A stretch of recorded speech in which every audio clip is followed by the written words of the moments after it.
Assalomu alaykum. Hurmatli do'stlar, dehqonlar, Nurli olam kanalining mehmonlari va kuzatuvchilari.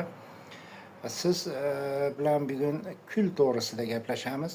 Kulni qanday mo'jizaviy xususiyatga egaligini bilarmidingiz?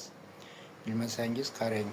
Kulni 2-3 kilo, kulni 10 litr, 15 litr suvga, chelakka shunday solib, aralashtirib, yaxshilab aralashtirib, iloji bo'lsa o'tin kuli bo'lsa yana yaxshi.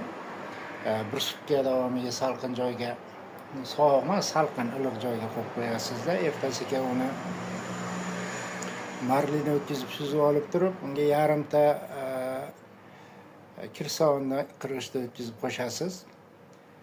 Keyin undan har 2 litrini 10 litr suvga qo'shib aralashtirib, o'simlikka bargidan seping. Bodringmi, pomidormi, bolgarskiymi, qulupnaymi, malinami, nima bo'lgan taqdirda ham u birinchidan u kulda eritilganda ishqoriylik modda ko'p.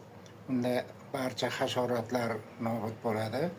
Barcha yeyuvchi qurtlar, oq shudring, Kingsberry sorti bor qulupnayda. O'tgan yil, undan oldingi yil qishlarda juda dehqonlar qiynaldi. Juda ham ko'p shu kasallik tarqaldi.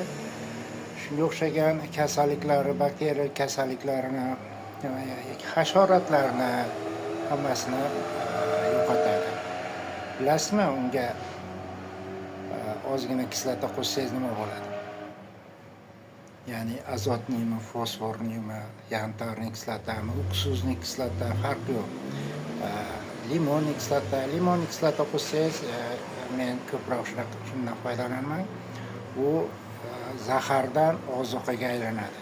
Ya'ni kaliyli, kalsiyli ozuqaga aylanadi. O'simliklarda agar kaliy, kalsiy yetishmovchiliklari bo'lsa, bemalol foydalanishingiz mumkin shu holatda.